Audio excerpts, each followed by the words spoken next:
Love positive. ఇందులో Siddhu Jonnalagadda one of the main leads. ఈ రోజే ఓటీటీలో స్ట్రీమింగ్‌లోకి వచ్చింది.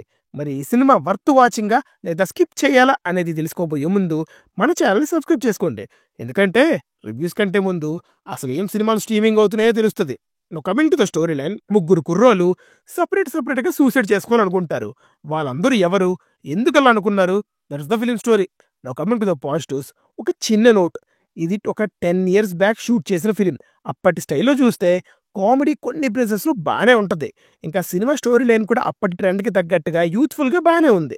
ఇంకా ఇప్పుడు నెగెటివ్స్ స్టార్ట్ చేస్తే, ఇప్పుడు నేను చెప్పే నెగెటివ్స్ అప్పటి ట్రెండ్‌కి కూడా వర్తిస్తాయి. అంటే ఈ సినిమా 10 ఇయర్స్ బ్యాక్ వచ్చినా కూడా అందులో ఇవే నెగెటివ్స్ ఉంటాయి. సినిమాలో 3 లవ్ ట్రాక్స్ ఉంటాయి.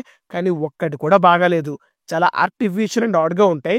రిలేటబుల్ ఆర్ క్యూట్ ఫీలింగే రాదు. ఒక ఆర్టిఫిషియల్ ఫార్మ్‌లో లవ్ సీన్స్‌ని రాసుకున్నారు.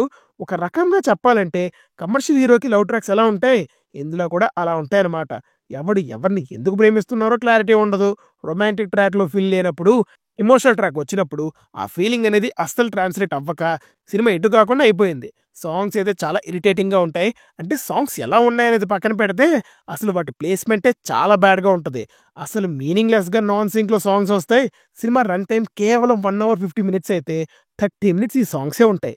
ఇంకా క్యారెక్టర్స్ కూడా బాలేవు. ఒక్క క్యారెక్టర్‌ని కూడా ప్రాపర్‌గా ఆర్ నేచురల్‌గా రాసుకోలేదు. యూత్‌ఫుల్ ఎంటర్‌టైనర్ అయినప్పుడు అది ఏ టైమ్ పీరియడ్‌లో అయినా సరే క్యారెక్టర్స్ అనేవి నేచురల్‌గా ఉంటేనే సినిమా మనకి కనెక్ట్ అవుద్ది. ఇంకా క్యారెక్టర్సే కనెక్ట్ అవ్వనప్పుడు కాన్వర్జేషన్స్ మాత్రం ఏం కనెక్ట్ అవుతాయి చెప్పండి? డైలాగ్స్ అన్నీ చాలా ఓవర్ ద టాప్ అండ్ ఆర్టిఫిషియల్‌గా ఉంటాయి. ఈ సినిమాలో మనల్ని ఇరిటేట్ చేసే ఇంకొక ఫ్యాక్టర్ ఏంటంటే, అది హీరో ఫ్రెండ్ క్యారెక్టర్స్ మాటి మాటికి అమ్మాయిల్ని హెరాస్ చేయడం. ఆ సీన్స్ చాలా విసుగు తెప్పిస్తాయి. ఊరికే ఫన్ కోసం అలాంటి సీన్స్ పెట్టడం కరెక్ట్ కాదు కదా! అసలు అందులో ఏం ఫన్ ఉంది చెప్పండి? నా బొంద కాపోతే. ఎమోషన్స్ అండ్ డ్రామా కూడా చాలా వీక్‌గా ఉంటాయి.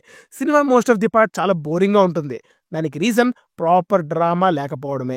పేరెంట్స్‌కి, పిల్లలకి మధ్య ఉండే కాన్ఫ్లిక్ట్స్‌ని చూపిద్దాం అనుకున్నారు. బట్ ప్రాపర్‌గా అస్సలు కన్వే చేయలేపోయారు. ఒక సినిమాలో ఒక మెసేజ్ ఉంటది.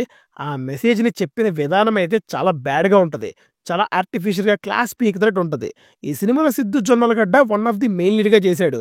కానీ తన యాక్టింగ్ కూడా అస్సలు బాలేదు. యాహ్! నిజం. ఈ మూవీ తన కెరీర్ స్టార్టింగ్‌లో వచ్చుంటది.